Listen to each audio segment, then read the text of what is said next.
যেন দুনিয়ায় দান করেন, বলেন আমিন। সূরা কমার আয়াত নাম্বার 22, 17, 22, 32, 40 চারটা একই আয়াত চার জায়গায় আল্লাহ দিয়েছে। এই চারটা আয়াত দেওয়ার আগে আল্লাহ চারটা জাতির ধ্বংসের কাহিনী বর্ণনা করে আমাদের শুনিয়েছে। হযরত নূহ আলাইহিস সালামের, লূত আলাইহিস সালামের, ফেরাউনের কাহিনী, এরকম চারটা নবীর কাহিনী আল্লাহ বর্ণনা করেন। করতে করতে শেষে বলেছেন ওয়ালাকাদ ইয়াসসারনাল কুরআনা লিযিকরি ফাহাল মিন মুদ্দাকির। অবশ্যই আমি কোরআনকে উপদেশ দেওয়ার জন্য, নেওয়ার জন্য সহজ করে দিয়েছি। ফাহাল মিন মুদ্দাকির, কেউ কি আছো আমার কোরআন থেকে উপদেশ নিতে পারে? এই যে আফসোস আল্লাহ, ফাহাল মিন মুদ্দাকির, এরপরেও কি কেউ উপদেশ নেবে না? তার মানে উপদেশ আল্লাহ নিজে দিচ্ছেন। চারটা বড় বড় নবীর কাহিনী, ধ্বংসের কাহিনী তাদের উম্মতের বর্ণনা করেছেন আল্লাহ। আর এই চারটা বড় বড় নবীর উম্মতরা তাদের রাসূলদেরকে অস্বীকার করেছিল। এখন বলেন তো রাসূল দুনিয়াতে আছে? নেই। রাসূলের ওয়ারিস আছে, স্থলাভিষিক্ত যারা রাসূল যেটা করতো ওই কাজ করবে এরকম মানুষ আছে, তার নাম আলেম। তার নাম কি? আরো জোরে বলেন। আল্লাহ রাব্বুল আলামিন বলেন ইন্নাল্লাযীনা ইয়াগুযযুনা আসওয়াতাহুম ইনদা রাসূলিল্লাহি উলাইকাল্লাযীনা ইমতাহানাল্লাহু কুলুবাহুম ইলা আখিরি আয়াত। কোরআনের এই আয়াত দ্বারা প্রমাণ হয় বিশ্ব নবীর উপরে যদি কেউ কথা বলে তাহলে তার সব কিছুকে আল্লাহ ব্যর্থ করে দেয়, ধ্বংস করে দেয়। এমনকি তার কলবকে আমার আল্লাহ শক্ত করে দেয়। তাকওয়া তার কলবে আল্লাহ প্রবেশ করতে দেয় না। এখন যেহেতু রাসূলুল্লাহ নেই, রাসূলুল্লাহর নায়েব আছে আর উলামা ওয়ারাসাতুল আম্বিয়া, আলেম যারা এরা নবীর ওয়ারিস, উত্তরাধিকারী নায়েবে রাসূল। সুতরাং আলেমদের উপরে যারা কথা বলেন, আলেমদের উপরে যারা কাজ কারবার বেশি করতে চান, আপনি বুঝবেন আপনার পেছনের সবকিছু আল্লাহ নষ্ট করে দিয়েছে। তারা টেরও পায় না যে কখন আমার পেছনের ভালো কাজগুলো নষ্ট হয়ে গেছে। বলেন তো এটা কি শুধু রাসূলুল্লাহর জন্য না রাসূলুল্লাহর নায়েবদের জন্য?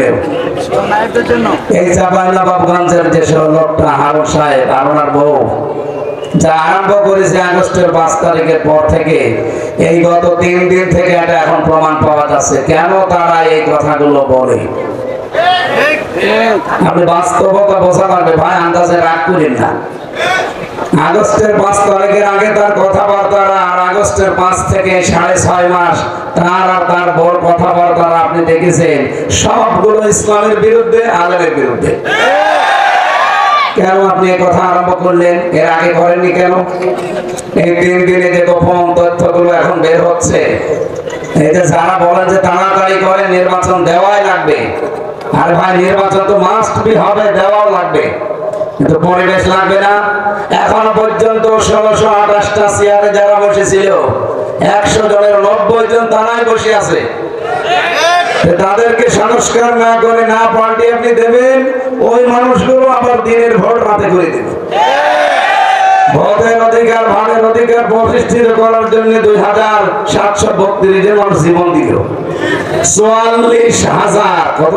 34,000 মানুষ হাসপাতালে বেড়ে কাতরাচ্ছে। তাদের কোনো দাম নেই জীবনের? তাদের অঙ্গ প্রত্যঙ্গের দাম নেই? আগস্টের 5 তারিখের বিকাল বেলা আমি যে দেখেছি কুষ্টিয়া হাসপাতালে, কারো ঠ্যাং নেই, একটা কারো হাত নেই, চোখ নেই, অন্ডকোষ উঠে গেছে। আপনার ছেলে মেয়ে তো কিছু হারায়নি, আপনার বাবার, আপনার মায়ের তো কিছু হয়নি, এজন্য খালি নির্বাচন দেন, নির্বাচন দেন। যাদের হারিয়েছে তারাই তো বারবার এখন আওয়াজ করছে যা সংস্কার করা লাগবে। কারণ এই শয়তানগুলো সব দায়ী।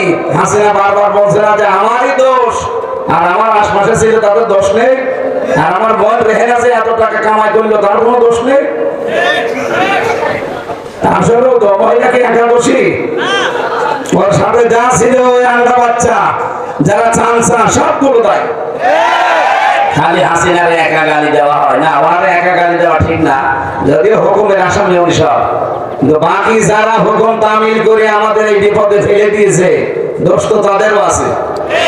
হ্যাঁ, কথা বলেন না কেন? ওনারা জানেন উনি যাওয়ার সময় 14টা বাক্স নিয়ে গেছে, ব্রিফকেস, সব খালি মাটি ভরা ছিল। কি এই যে দেশটা এখন ফটলা, কিছু নেই। একটা মানুষ এখন আজকে জন্ম নিলে তার মাথার উপরে 1,10,000 টাকা ঋণ। টের পাচ্ছেন কোথায় পৌঁছিয়েছে দেশ? এক ইসলামী ব্যাংক থেকে 75,000 কোটি টাকা চুরি করেছে শয়তানরা। এই যে সালম যে লোকটা চুরি করেছে, ও কালকে তারেক জিয়ার সাথে দেখা করেছে যে আমি হালাল হতে চাই। হালাল এখন এই দাদা বাবুদের ফাঁদে যদি, দাদা বাবুরা সব খারাপ না, হিন্দুরা সব খারাপ না, ওগুলো যারা জঙ্গি, যারা সন্ত্রাসী, যারা মানুষ জবাই করে গরু খাওয়ার জন্য। আপনি গরু জবাই করবেন, আপনাকেও জবাই করে দেবে, এমন দৃশ্য ভারতে দেখেননি? এগুলো হিন্দু না, এগুলো জঙ্গি। হিন্দু তো আমার পাশের বাড়িতেও আছে, আমি যেখানে বাড়ি আমার কুষ্টিয়া, আমার পাশের বাড়ি হিন্দু। তারা তো ঠিক তাদের ধর্মে যা আছে সেগুলো পালন করে যাচ্ছে, একসাথে দিনের বেলা দেখা হয়। আমি এমন কি বলছি, আমার খাতে তারা গরুর গোশত খেয়েছে চুরি করে, বছর বছর বলবেন। কিন্তু আপনারা গরু জবাই করলে মুসলমান জবাই করে ফেলেন। আপনি মানুষ, আপনার ধর্মে যা যা আছে আমি তো নিষেধ করি না, যে আপনার ধর্মে যা আছে আপনি পালন করেন। মাটির জিনিস দিয়ে আপনি বোতল বানিয়ে তার সামনে মাথা মতো করেন, আমি নিষেধ করেছি যে করা যাবে না। আপনার ধর্মে আপনি তাকে পালন করেন। আমার ধর্মে আছে গরু জবাই করা লাগবে, আপনি করতে দেবেন আমার? এটা নাই, ওইটা বাইরের দেশ বাদ দিলাম। বাংলাদেশে এই সিস্টেম চালু করার পায়তারা ছিল এই উগ্রপন্থী ছাড়া তারা। এই 2-3 দিনের খবর কিছু রাখেন, সব তথ্য এখন ফাঁস হয়ে যাচ্ছে। সাগর রুনি হত্যার সাথে সরাসরি জড়িত কে ছিল তার নাম এখন বলে দিচ্ছে। পৃথিবীর ইতিহাসে একটাই মামলা যেটা 100 বার পিছিয়েছে। কতবার? পৃথিবীর ইতিহাসে একটা মামলা 100 বারের উপরে পিছায় আমি পাইনি। আমার তো পিছিয়েছে 30 বার, আর সাগর রুনি হত্যা মামলা পিছিয়েছে 100 বারের উপরে। অথচ এই যে এখন ফাঁস হয়ে গেছে যে আসলে কে ছিল মূল হোতা। ওদের কাছে এমন কিছু তথ্য ছিল যেটা জানলে এই দেশের মানুষ ওই দিনই হাসিনাকে নামিয়ে দেবে। এই কারণে ওই কায়দা করে স্বামী স্ত্রীর মেরে দিয়েছে। এরকম বহু মানুষকে ছাড়াই মুখ খুলতে চেষ্টা করেছে, তাদেরকে আল্লাহর কাছে পাঠিয়ে দিয়েছে। এই যে উগ্র জঙ্গি, এই সন্ত্রাসী, এই মানুষগুলো এখন বিভিন্ন মানুষের মাথার উপরে ভর করেছে। আমি নাম নিলাম না তাদের, আপনারা টের পাচ্ছেন, এটাদের রেকর্ড হচ্ছে, সারা দুনিয়া যাচ্ছে। ওদের ফাঁদে পা দিয়ে কি হয় আপনি টের পাচ্ছেন না ভাই? আশপাশের রাষ্ট্রগুলোর দিকে তাকান তো, পাকিস্তানের সাথে সাপে নেউলের সম্পর্ক, কথা বলে না। নেপালের সাথে ওদের সম্পর্ক ভালো না, মালদ্বীপের সাথে ভালো না, ভুটানের সাথে ভালো না, পাশে মায়ানমারের সাথে ভালো না, চীনের দিকে টানি, চীনের সাথেও ভালো না। আমাদের সাথে ভালো ছিল, কন্যা নেই সম্পর্ক। আর ডক্টর মোহাম্মদ ইউনূস, সে যাই হোক, আপনারা অনেক কিছু উল্টাপাল্টা ধারণা করতে পারেন। উনি যদি ওই মুহূর্তে যদি দায়িত্বটা না নিত, এই দেশকে কন্ট্রোল করা কঠিন হয়ে যেত। আল্লাহ সব পরিকল্পনা করে, উনি এই লোকটাকে এনে বসিয়েছে, ঠিক আছে, ভালোই করেছে, তাছাড়া ঠিকই থাকতে পারতাম না। বাইরের দেশের মডেল যারা আছে, পৃথিবী যারা কন্ট্রোল করে, এই মানুষগুলোকে এরা বোঝাতো যে এই দেশে জঙ্গি ভরে গেছে। এই যে এখন কতগুলো মানুষ মাথাতে বসে আছে, এটা সবই তুলে ইন্টারনেটে দিয়ে দিত, বলতো এই দেখেন কত জঙ্গি। আর ট্রাম্প তো এমনি দাঁড়িয়ে টুপে দেখলে ভয় পায়, লাফিয়ে উঠে বলতো ওরে বাবা বাবা, আবার নিয়ে আয় হাসিনাকে। এই মিথ্যা তথ্যটা দেওয়ার জন্য গিয়েছিল মোদি কয়েকদিন আগে, ট্রাম্পের কাছে বানিয়ে ছানিয়ে মিথ্যা বলবে যে বাংলাদেশে জঙ্গি ভরে গেছে, এ দেশ আর কন্ট্রোল করা সম্ভব না, আমার কথিত স্ত্রীকে আবার ওখানে পাঠায়। না, মানে না।